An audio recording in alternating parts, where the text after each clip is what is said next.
Figurez-vous que pour la première fois, OpenAI vient de communiquer sur les stratégies adoptées pour créer les meilleurs prompts. Car oui, lorsqu'on utilise l'IA et des outils tels que ChatGPT, DALL-E ou Midjourney, nous savons que tout est dans le prompt, dans la clarté, la structure et la précision des instructions que l'on donne. Pour obtenir ce que l'on veut, il faut lui donner les bons messages guides. Donc bien sûr, je vous donnerai le lien vers cette précieuse documentation et je reviendrai prochainement sur elle dans une future vidéo. Mais aujourd'hui, je vais vous offrir un outil qui vous aidera à produire directement des prompts construits selon les préconisations d'OpenAI.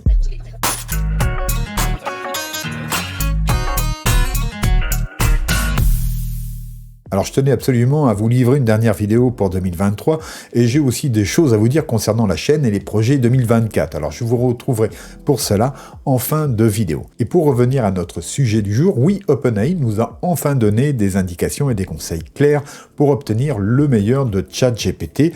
Grâce à cela, j'ai pu préparer un GPT personnalisé à qui j'ai donné tout ce savoir ainsi que quelques instructions afin qu'il nous produise des prompts très efficaces et construits selon les règles de l'art. Découvrons ensemble Prompto l'ingénieur. Alors nous voici sur la documentation officielle que nous fournit OpenAI sur le prompt engineering. Et donc, entre autres, vous voyez qu'il y a 6 stratégies qui vont être décryptées et proposées, ainsi que des tactiques qui vont permettre de constituer des prompts. Alors, je vous laisse pour le moment découvrir cette documentation. Le lien est en description. Elle est assez longue, mais vous pourrez la traduire avec les outils habituels, que ce soit DeepL ou Google Traduction. Et donc voilà, il y a plein de choses intéressantes et vous avez aussi la possibilité d'y accéder ici par ce menu. Bref, toutes ces données, je les ai compilées et je les ai introduites dans un GPT que nous allons découvrir à présent et qui donc tient compte de tout cela pour produire des prompts pour toutes les tâches que vous lui donnerez. Donc découvrons ensemble Prompto l'ingénieur. Eh bien voici Prompto l'ingénieur, donc qui va nous permettre de créer des prompts tels que nous le recommande cette documentation d'OpenAI. Alors, vous allez voir, c'est très simple, il va suffire de lui demander ici même un prompt et lui, il va nous fournir des résultats. Donc, de ce point de vue-là, aucune difficulté. J'ai préparé ici plusieurs exemples qu'on va décrypter ensemble et vous allez voir un petit peu les prompts et la nature de ces derniers et comment les utiliser ensuite. Donc, on passe au premier exemple. Donc, Prompto l'ingénieur, c'est un GPT qui vous donnera en résultat un prompt à utiliser ensuite dans ChatGPT. Par exemple, ici, je lui ai simplement demandé, il me faut un prompt pour créer des phrases publicitaires pour vendre des formations.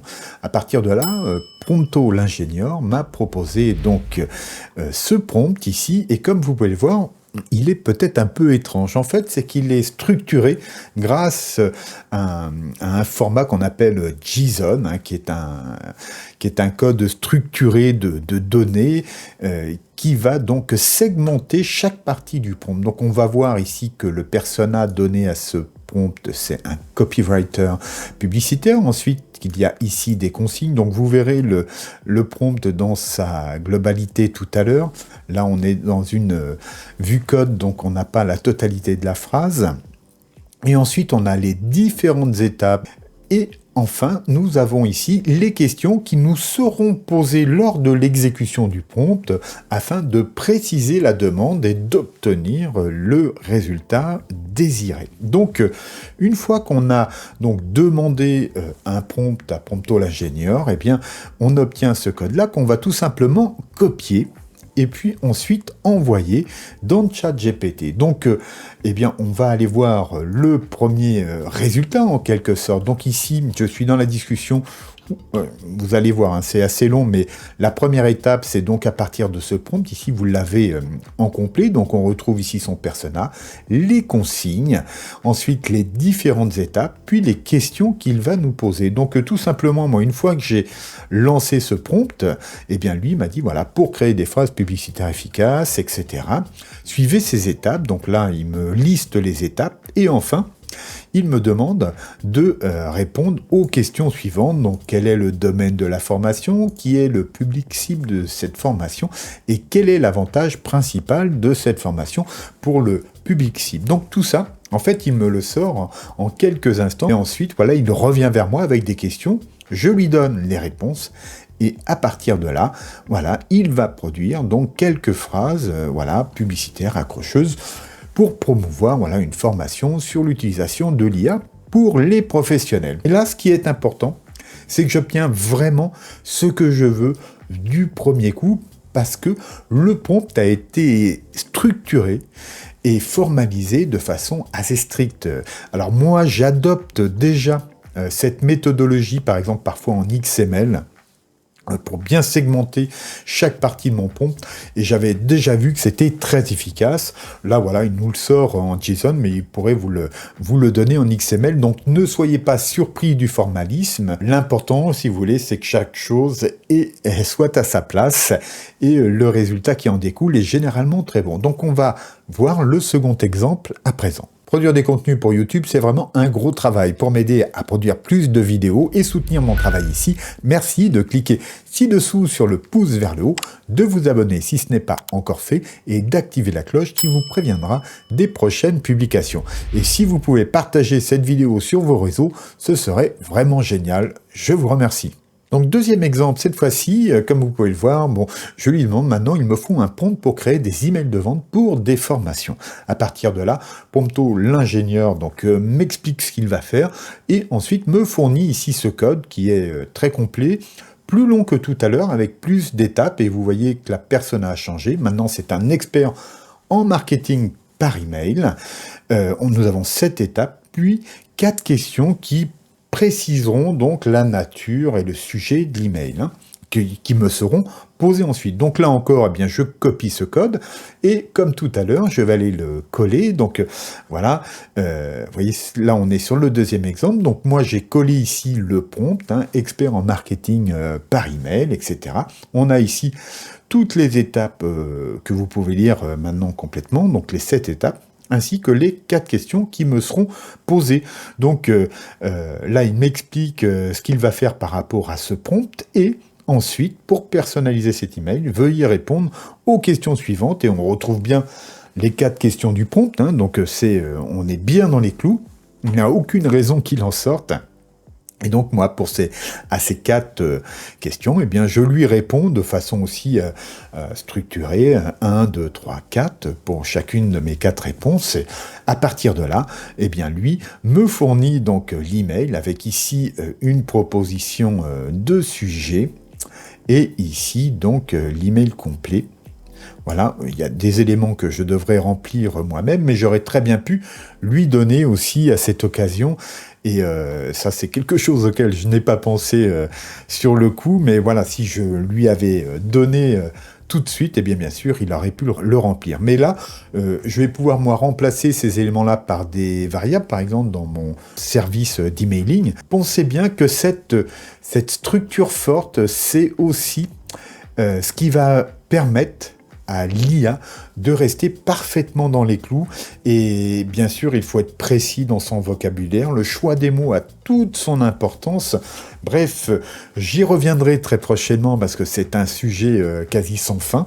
Comment s'adresse donc à l'intelligence artificielle? C'est vraiment un vrai job à part entière. Et donc, je vous invite à tester ça et à me faire des retours ci-dessous dans les commentaires. Je suis très intéressé par savoir ce que vous en faites et comment vous utilisez ces outils. Avant de nous quitter, de vous parler d'autre chose, je voulais vous faire voir un exemple de sortie XML. Donc, c'est une autre forme de structure basée sur un formalisme XML. Donc là, je lui demande, voilà, j'ai besoin d'un prompt pour créer des emails de vente qui utilise le neuromarketing, les Nudge et Cialdini, et à partir de là, voilà, il me propose ici ce prompt qui est assez élaboré, là encore, formaté en XML, donc c'est très structuré et très clair. Et puis vous voyez qu'ici, dans cet exemple, il fait même référence donc à des documents en ligne qui existent bien et auxquels il va pouvoir se référer pour produire ensuite les contenus relatifs à ce message guide. À vrai dire, moi, c'est vraiment des structures que j'employais parfois, mais aujourd'hui, voilà, systématiquement, je passe un petit peu de temps à formater mes prompts comme ça, même quand je les fais manuellement, parce que je vois toute l'efficacité que l'on a grâce à ça. Et bien sûr, toujours le choix des termes, être précis, éviter toute confusion et ambiguïté, ça, c'est vraiment aussi des basiques importants. Donc, voilà. Je voulais vous faire voir que vous ne soyez pas surpris. Si vous avez ce rendu en XML, comme ça, eh bien, vous voyez, vous avez une balise ouvrante tout en haut et on la retrouve fermante ici. Et puis ensuite, vous voyez, ce sont des boîtes qui sont dans la boîte, mais voilà, tout est bien à sa place. Ça fonctionne bien également. Voilà, je vous invite à tester Prompto l'ingénieur. Alors bien sûr, je vous ai mis tous les liens vers la doc et le GPT en description et j'aimerais avoir vos retours sur cette documentation et ce GPT si vous avez découvert des choses qui changent votre manière de créer vos prompts ou qui vous surprennent. Je suis très curieux et je vous attends dans les commentaires pour en discuter. Sinon, cette année 2023 se termine et elle a été assez folle, très intense, pleine de surprises, souvent bonnes et parfois difficiles. Mais globalement, pour cette chaîne et grâce à vous, elle a été formidable avec une très forte croissance. Depuis plusieurs années, vous êtes nombreux à participer à son développement et je vous remercie beaucoup pour ce soutien et cette fidélité, c'est très important. Je suis sûr que 2024 nous réserve de belles surprises technologiques et j'espère les partager avec vous. J'ai l'ambition pour 2024 de faire de meilleures vidéos, de vous apporter encore plus de solutions et de partager mieux mes passions avec vous. Alors merci encore, au revoir 2023 et à très vite en 2024. Abonnez-vous, likez, partagez cette vidéo. Je vous dis à bientôt, gardez-vous bien, au revoir.